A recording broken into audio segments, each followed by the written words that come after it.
On my way to Ukiah, second day of driving from Vancouver.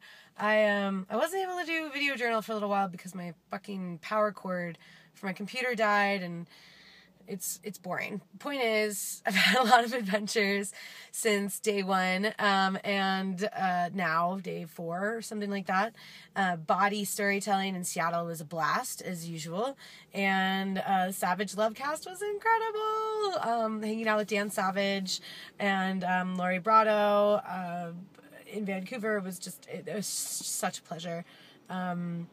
Played an amazing party called Erotica Electronica. If you're in the Vancouver, Seattle, Portland area, check them out. They've been throwing parties for a little while now, and it's a really good time. Those guys are crazy. So yeah, I'm on my way to Ukiah now to do my last show, a house show at my friend Tim's. I'm really excited. He's made a sort of themed evening, calling it Sex PositiviTour, TEA. It's a tea-themed meal and evening with cocktails featuring tea. He's calling them cock teas, right? So yeah, really good time so far. Really having a blast on tour. I was nervous about going on tour by myself, but it's actually been really, really wonderful. I do have a confession to make, though. I don't get this button. I mean, like, the basic concept, I understand, like, the air recirculates in the car versus the outside air is in the car, but, what are the implications? You know, I mean, if you hit that button, could you use the same air? Could you breathe it all, and then it's, like, all carbon dioxide and not oxygen, and then you die?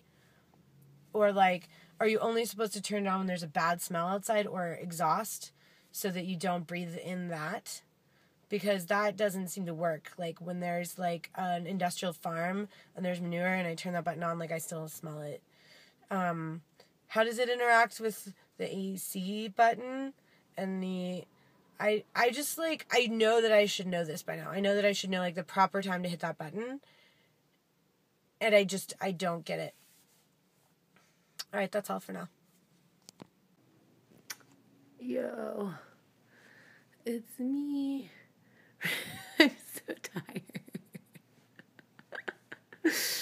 I've had such a good time, and I just drove 1,000 miles in 2 days from Vancouver, and I'm in Ukiah, and I'm really excited. I'm gonna do a house show at Tim's house.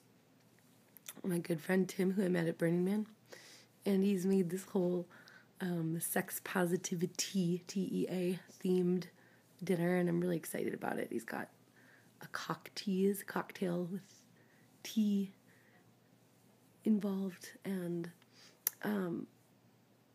I think it's kind of beautiful that the tour started with a house show and it's going to end with a house show.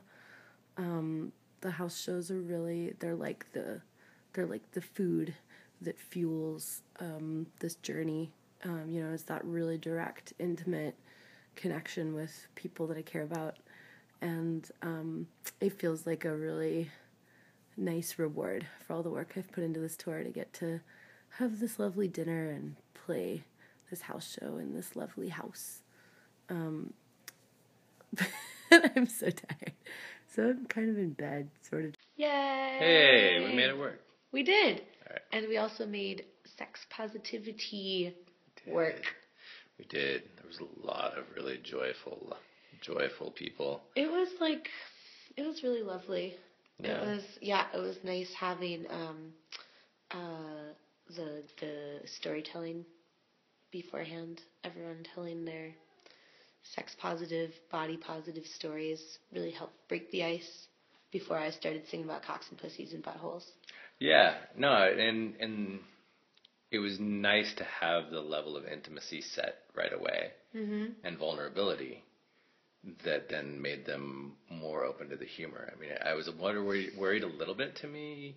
I was worried a little bit whether they like would take that tone and be trying to take it too serious. And then whether that would be like, oh, we've already talked about all of our drama and sex fun stuff. Will it not have the same like release, the taboos exposing? But no.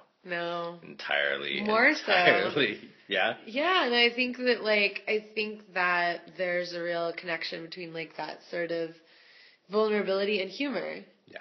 And that's why I like starting off with the lighter humor stuff and then going to some of the more heavy emotional stuff and then going back to the really raunchy humor. Yeah. Because like it's all the same in a way, like the really serious and the really funny, they all kind of meet back in the, so, it's like a circle, like, go really far to the one end and you end up back where you started. Yeah. Kind of thing. Yeah, I mean, and clearly, I mean, it could not have been more obvious tonight that you reached and inspired a former sex worker, sex educator, and a bro in the same night to change their life. And, I mean, that's fucking, like, it was entertaining and therapeutic and, life-changing. You should totally charge more. The bro in question was his own performance. Oh, yeah. He was blushing by the first song. He was like, wow, I can't believe you made me blush. And I'm like, oh boy, this is song one, buddy. And his face just kept getting redder and redder and redder. And then he was crying. Yeah. He was laughing so hard. Well, and it was also in the context of a very new relationship, a new sweet relationship. Oh, right. So, the story of inspiring the young couple to go lick each other's assholes. It's like, you can inspire an old couple to push their limits, too. This is awesome. Yay. Yay, inspiration. Oh, love you, sweetie. I love you, too. Thank you so much. Tour is over! Yay!